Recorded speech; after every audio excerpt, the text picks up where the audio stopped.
About a week out from Husker football at Memorial Stadium. And there are some big changes this year for fans. Jacqueline Fernandez joins us live in the studio with what you need to know before kickoff. John, Aaron, there's a lot you need to know. The days of Husker fans having to rely on cash to get food are over. The stadium is going cashless this year, along with all Husker athletic venues. Now, this does include people selling food in the stadium, in the stands of the stadium.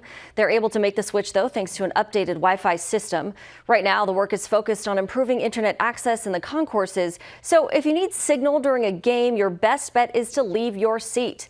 Another sign of changing times, this is the last season Nebraska will be using any printed tickets. Mobile tickets will be the only option going forward. You'll also notice a new gate screening process to get into the stadium. The goal is to not only improve safety, but help lines move faster. Now, finally, after all that, Nebraska will be on the west sideline with the visiting team on the east, and there's no change to the tunnel walk location, so you'll be able to see all your favorite players. Aaron?